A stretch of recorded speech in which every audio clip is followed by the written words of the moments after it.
Did you get the Amazon toy book or the Target toy book in the mail and immediately heard your kids pointing to all of the things they want? Well, if you've been shying away from giving your kids these catalogs, don't. These catalogs are the perfect opportunity to teach your kids about money, especially during the holiday season. It's our job as parents to start teaching our kids about money. Unfortunately, not all high schools offer financial education, and unfortunately, many of us become adults who don't know how to handle money, don't know how to spend or invest. Now would be a great time to start teaching your kids about money. Give these to your kids. Don't throw them out. Have them look at it. Use these as a base for your money lessons. Now, it's rare to have something concrete to look at without the distraction of constant content or ads being served. So sit down with your kids, have them browse the catalogs themselves, and then plan a specific time to talk about what they're seeing in the catalogs. The first thing that you are going to do is have a discussion about wants. Have your kids circle the things they want from this catalog. Circle the things that they think are cool. Kids will probably want everything in this catalog. From there, this is where you are going to need to step in. Sit down with them and have a talk about their choices. If they circled the entire catalog, have a conversation about why that is not reasonable. Next, ask them why they circled certain toys. What is it about it that caught their eye? Do they already have something similar, or is it an upgrade to something they already have? This is a lesson also in marketing. Many of the stuff we see here probably our kids already have, but marketing does a very good job of telling us that we might want to upgrade. We might want to get the latest version. How can we teach our kids about that concept? Now, as you browse these catalogs with your children, you are going to notice that they don't include prices. What you can do is guide your kids through the process of researching the costs of the items that they're interested in, whether it's online or by visiting local stores. Have them write down the price next to the photo of the toy that they want. This exercise will help them associate tangible dollar amounts to their wish list items, but also introduces them to the concept of comparison shopping. Yes, this will take time. Yes, you will sit down and have them walk through what they find on the internet or at the store. So this will be a process for you to take on. This price hunting activity can lay the groundwork for future financial lessons like saving for something, negotiating the price on something, as well as waiting for sales. The next thing that you'll want to discuss with your children is the concept of budgeting. As you work with them to find the prices on the toys that they want, have them tally it up. How much do they cost? And now introduce the concept of budgeting and the importance of spending limits and prioritizing your spending money. Explain that even as adults, even you and your partner budget, that you prioritize what you spend your money on every month, so there's some for saving, some for investing, and some to buy the things that you want. To make this lesson more concrete, consider sharing your family's budget with them. You can share the monthly budget or you can share your holiday budget. The point is just to let them know that even your family has constraints on what you're spending because you don't have a lot of money to spend on a lot of things. You want them to know that there are parameters to what we can buy. Keep in mind that their budget is not about deprivation. It's all about prioritization. What is your family prioritizing? What's important to your family now? Instill in them that your family has certain values and the way you spend is in line with those values. Understandably, toys are a big part of the holidays for children, but we all know that it's not just about toys. We're also gathering together as family or celebrating or doing these experience activities. So the next thing that I am going to recommend you teach them is the concept of planning for celebrations, budgeting for celebrations. And this might include you having them help you with some celebration planning. You and I know that it takes a lot to make Christmas morning happen. It takes a lot to make Christmas dinner happen. And I think it's time for us to start including our children in the planning so that we can offload some of the mental load, but also teach our children what this will look like in the future for them. I don't want my daughter to be surprised that she has to do so many things if she wants holidays like these. I want her to be a big part of planning, of being part of this wonderful holiday season that we spend together. As we near the holiday season, it is now time to have your kids help you with planning menus and getting food for your celebration. Having a plan in place can save you money and reduce the stress as well as save you time. If you have little kids, have them practice writing grocery lists. If you have big kids, have them help you with shopping. Have them actually look at prices of food so they can understand that food costs money. Now, I know that it is very convenient to order food online and everything arrives at your door.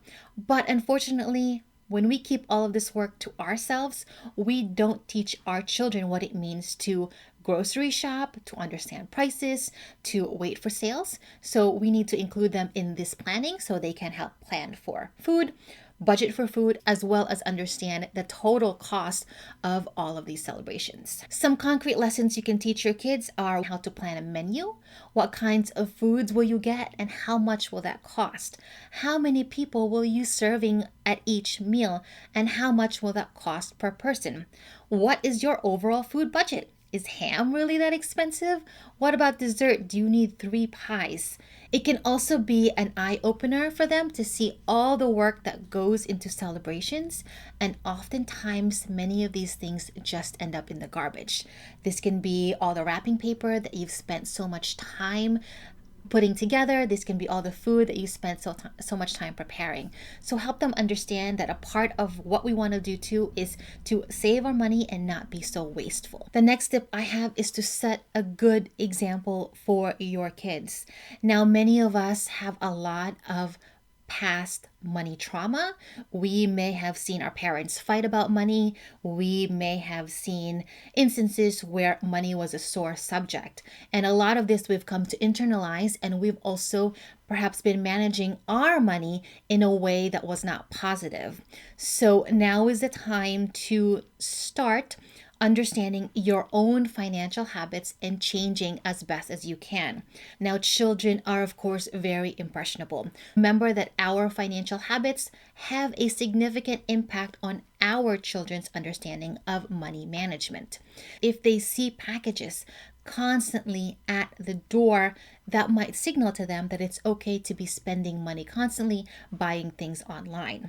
If you are unfortunately hiding packages from your partner, that might signal to them that it's okay to hide purchases. Our children are definitely watching what we're doing. We want to be aware of our own behaviors so we can change our actions and change it for the good of our family and our future. I think many parents will default to say, well, I'm not good with money. How can I teach my kids money? You don't have to be good with money. You don't have to have everything figured out. At this point in time, you are already 100 steps in front of your kids. You just need to show them what you're doing so that they understand why you're making decisions the way you are. You can tell the truth that you are trying to get your family finances in order, and this means we are choosing this process and this action instead. Of course, you don't have to share every detail about your money with your kids, but transparency and open communication does help. How else can you explain to your kids why you're choosing this type of celebration, why you have a holiday budget that is under a certain amount? These are all helpful ways to get your children to understand the importance of money. My next tip is to engage in meaningful conversations with your children about the joy and significance of giving during the holiday season. Generosity is an important part of having money, and it's an important part of helping foster a sense of community. Have your kids reflect on the times when they've received something.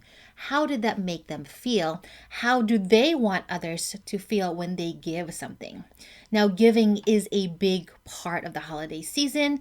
It's not just about Santa, but also giving to others who may not have as much. Brainstorm some ideas with your kids on how you can give and make a difference to the people in your community. This might mean donating certain toys, coats, or food to a food bank.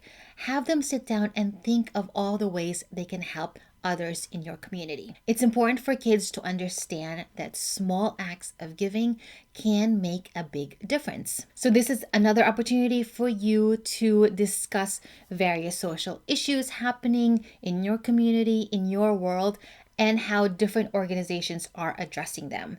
Now, you may not have the budget or the time to give to all of the organizations, so have your kids come up with ideas and sit down together and prioritize where you can help out. Discuss other ways that you can give. Maybe it's making treats for someone, maybe it's doing a service for someone for free, or maybe it's making a card. All of this still counts, and the receivers will absolutely appreciate that you thought of them, that you've created something for them to enjoy during the holiday season. That is an important lesson that our kids should know, especially as the years go on and as they see all of their friends, all of the families in the neighborhood getting a lot of things, but not necessarily giving back as much. Comparison is real, and our kids are going to be susceptible to it, especially when they're seeing all of these other kids on social media get what they want, get more things. So how can you instill in them some lessons and values so that they are not constantly comparing themselves to others? Comparison is the thief of joy. How can we teach our kids contentment? What does that mean? How can we be happy with what we have so we are not constantly wanting the next thing and hope it brings us happiness? I want to take a brief pause from this video to share with you a few things that I have created to help all of us teach our kids about money. The first one is a book called My First Piggy Bank, and it talks about a little girl who receives her first piggy bank. For my daughter, her first piggy bank was her first introduction to money and the concept of dollars and coins. And reading this together helped us understand what a piggy bank is and how she can use it to save her money. The second book is all about a first investment. Now, this can be a little bit early for kids, but it can be good for parents and kids to learn together about what investing means and where and how you can grow your money. And the third book I want to share with you is one that just came out, and it is called My First Lemonade Stand Business. A lot of us did that when we were younger. How else can we encourage our kids to be entrepreneurs so that they can start thinking for themselves and thinking about earning money that serves people? All of these books are part of the Little Money Geniuses series, and they have been designed to help you teach your kids about money so that we raise adults who understand money and know how to manage money well for themselves, their families, and their future. Check them all out on Amazon. And the last two lessons I would encourage you to teach your kids is all about saving and the concept of using cash. Now, we all know saving is important, so we need to let our kids know that saving is important. Saving is all about prioritizing, and it's all about putting money away for the future, for the things that we want. Saving also means waiting. Unfortunately, we can't get everything that we want today, so we must wait and save for tomorrow. I think this is an important concept that our kids need to understand, especially in this day and age of instant gratification.